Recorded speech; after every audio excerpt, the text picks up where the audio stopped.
ನೋಡಿ, ಭಾಳ ಸ್ಪಷ್ಟವಾಗಿ RCB ವಿಜಯೋತ್ಸವದ ಘಟನೆ ಬಗ್ಗೆ ಮಾನ್ಯ ಮುಖ್ಯಮಂತ್ರಿಗಳು, ಉಪಮುಖ್ಯಮಂತ್ರಿಗಳು ಮತ್ತು ಗೃಹ ಸಚಿವರು ಸ್ಪಷ್ಟನೆಯನ್ನು ನೀಡಿದ್ದಾರೆ. ಈ ಘಟನೆ ಆಗಬಾರ್ದಾಗಿತ್ತು ಅಂತ ವಿಷಾದ ಕೂಡ ಎಲ್ಲರೂ ವ್ಯಕ್ತಪಡಿಸಿದ್ದಾರೆ. ನಾವು ನಮ್ಮ ಕೈಲಿ ಏನೇನಾಯಿತು ಅವೆಲ್ಲನೂ ಕೂಡ ನಾವು ಮಾಡಿದ್ದೇವೆ. ತಾವು ಗೊತ್ತಿರೋ ಹಾಗೆ 18 ವರ್ಷ ಆದಮೇಲೆ ಮೊದಲನೇ ಬಾರಿಗೆ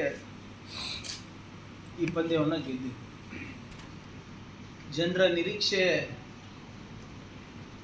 ತಕ್ಕಂಗೆ ನಮ್ಮ RCB ತಂಡದವರ ಆಡಿ ಒಂದು ಹೆಮ್ಮೆಯನ್ನು ಗಳಿಸಿದ್ರು.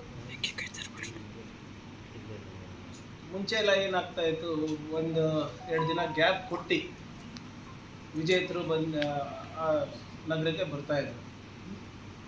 ಆದರೆ ಮೊದಲನೇ ಬಾರಿಗೆ ಏನು ಕಪ್ ಗೆದ್ದು 24 ತಾಸು ಒಳಗಡೆನೆ ಆ ನಗರಕ್ಕೆ ಬಂದಿರೋದು ಮೊದಲನೇ ಬಾರಿ. ಅಂದರೆ ಜನರಲಿ 1 or 2 days ಗ್ಯಾಪ್ ಕೊಡ್ತಾರೆ. ಆಮೇಲೆ ಭಾಳ ಸ್ಪಷ್ಟವಾಗಿ ನಮ್ಮ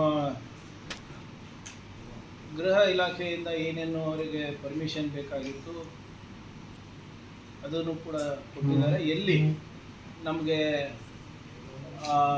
ಬಂದೋಬಸ್ತಿಗೆ ಕಷ್ಟ ಆಗುತ್ತೆ ಅದು ಕೂಡ ಭಾಳ ಸ್ಪಷ್ಟವಾಗಿ ನಿರಾಕರಣೆ ಕೂಡ ಮಾಡಿರೋ ದಾಖಲೆಗಳು ಇವೆ.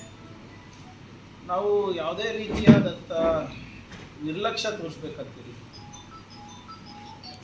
ಏಕಾಏಕಿ 3.5 ಲಕ್ಷ 4 ಲಕ್ಷ ಜನ ಬಂದಾಗ,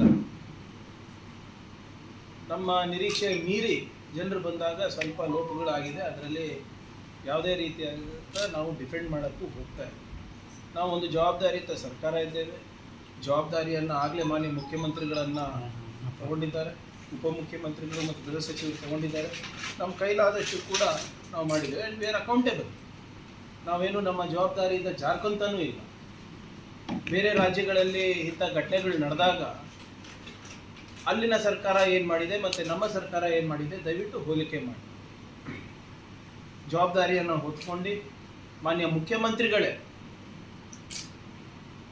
ತಮ್ಮ ಮುಂದೆ ಪ್ರೆಸ್ ಮೀಟ್ ಮಾಡಿ ಏನೇನಾಗಿದೆ ಅಂತ ಹೇಳಿ ಸಂಪೂರ್ಣ ಏನು ಟ್ರಾನ್ಸ್ಪರೆಂಟಾಗಿ ಕ್ಯಾಶುವಲ್ಟೀಸ್ ಎಷ್ಟಾಗಿದೆ, ಎಲ್ಲಿದ್ದಾರೆ, ಹೇಗಿದ್ದಾರೆ, ಮೀಡಿಯಾಗೆ ಯಾವುದೇ ರೀತಿಯಾದಂಥ ಕಡಿವಾಣ ಹಾಕಲಾರ್ದಂಗೆ ನಾವು ಟ್ರಾನ್ಸ್ಪರೆಂಟಾಗಿ ನಾವು ಮಾಡಿದ್ದೀವಿ.